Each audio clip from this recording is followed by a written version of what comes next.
Raleigh? Okay, so Dad, what were you doing on Pearl Harbor Day? You mean December 7th, 1941? That's the one. That's it. Yeah, well, at Mother about and I were 8 married in November 41, and I was on a 3-week vacation from the Bank of Hawaii, and we honeymooned over at your grandfather's summer beach home on Kaneohe Bay, right on the water. It was up on a cliff there. High there. You had to go down steps, and it leveled out, and he had a boathouse, sailboat, and motorboat, a wharf there. He was Commodore of the Kaneohe Yacht Club, and we stayed there, and I had to return to work December 8th. Well, on December 6th, we came to Honolulu to see the Shrine football game. University of Hawaii against Willamette. After the game, we went to the Princess Theater in Port Street, upper Port Street, and we saw Charlie Chaplin in The Great Dictator. And we went home late over the Pali, that old winding road, all the way to Kaneohe. And watching the gas tank, well, we'll make it.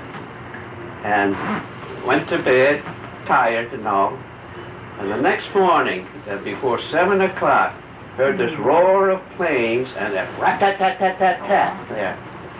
Now, today Kaneohe is a Marine Corps air station. Then it was a naval air station. It was built as a naval air station, and there was one completed hangar occupied, one just completed but not really finished, interior finished, and one under construction.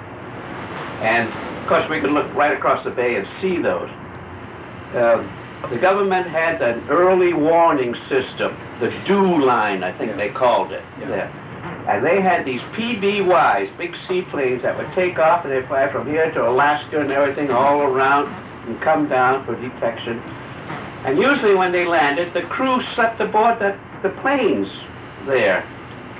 Well, this morning I heard that rat-tat-tat and got up, and you know in Hawaii it's all screened and everything, you know, that thing. Looked out there and saw the planes coming down. You could see the tracer bullets. Every 6 bullet was a tracer or something, and riddling these seaplanes, crews tumbling out of that, getting into rafts like the Zodiac raft, you know, going, and boom, boom, boom.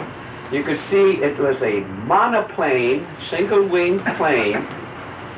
The landing gear wasn't retract. It was a maybe non-retractable landing gear, and you could see that red circle under each wing.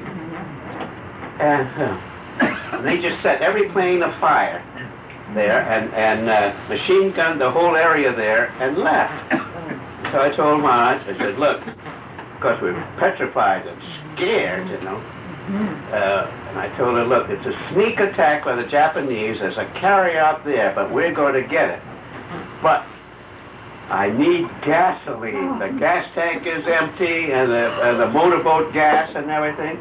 And I've got to get some rice and sugar and flour, you know. So I left and drove into Kaneohe to a Honda store along Kaneohe Bay Drive. And the people out there were standing looking up the skies wondering what's going on. And I said, we've been attacked by the Japanese, you know, after I bought all of this stuff there. No problem getting any of it. The proprietor of that store was later interned because he was, well, he didn't commit espionage, but because he was from Japan and he went to the Buddhist temple and all, they were suspicious. So when I drove back along Kaneohe Bay Drive, when I passed the YMCA there, the Central Union Church Sea Scout ship, the S-Bank, was there for a weekend camp. And these kids were all out in their Sea Scout uniform in the middle of the street looking up all around. And there was the Vice President of the Bank of Hawaii who I was employed out in the street. His name was Guy Pills. He said, hey, you guys, get the H out of here. They're going to think you're sailors. Just at that time, a Japanese plane flew low overhead, and honestly, I could see that pilot look over this side of the aircraft and look over that side of the aircraft. You know, waggle his wings and get on. Well, Of course, you could hear explosions, all the time. When I got back, your mother was in tears. They had returned and bombed the place. Bombed all of the hangars there and everything there, and left.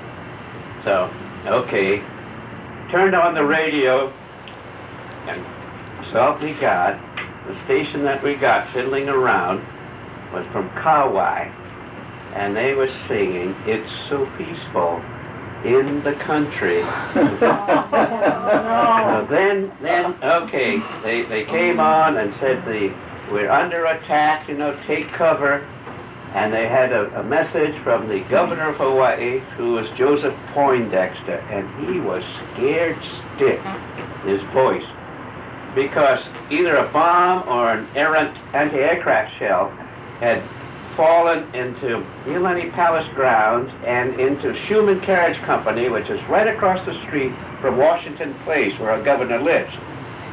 And he said, "People of Hawaii, we are under attack from the Japanese government, and I implore you to stay calm and take cover, and I've turned the government of Hawaii over to the military governor, and we are now under martial law." And so we're under martial law, which was illegal, and there was no cause or anything else for it, but he did it. So then, we'd hear calls for help from the Red Cross and the blood bank donations. The neighborhood people came around begging blankets and everything for the killed, the wounded over there at the Marine Corps Air Station there, Naval Air Station then, I'm sorry, there. Watched and saw boats go out and extinguish all of the navigational lights in the bay. All the buoys and everything else were distinguished there. Okay, and of course it was a fretful night and all there. But the power was on. There was the next morning, going into town. There had the National Guard out at all of the highways and everything else there, and it was really something though. But I didn't see what happened at Pearl Harbor. But they hit that Naval Air Station at Kaneohe 5 minutes before they hit Pearl Harbor. It was the first one that they hit. You can turn it off, John. So then you bought your place at Aiea Heights. Yeah. So next time you'd have a good view. Right. Now, you told me once that you couldn't even move without your gas masks. They issued you these gas masks? We were issued gas masks. We issued liquor rations. There was all kinds of restrictions put in. You couldn't have more than $200 in your possession. And working at the bank, we were just swamped. People putting their money in the bank, they only keep $200, and the reason it went to military governorship because they were afraid of espionage. But there was nothing ever proved about espionage. They didn't need to. They knew everything else in advance. What about that story of the H on the serial number and all that? On the bill, the dollar. So, to minimize any loss on currency, the government recalled, all the, what are you doing, spring? Oh, it's just noisy. On the H. What is it? The back of you. Just keep going about the story. They recalled all the U.S. currency and would replace it with the bills that were overprinted Hawaii on one side and a big H on the other side.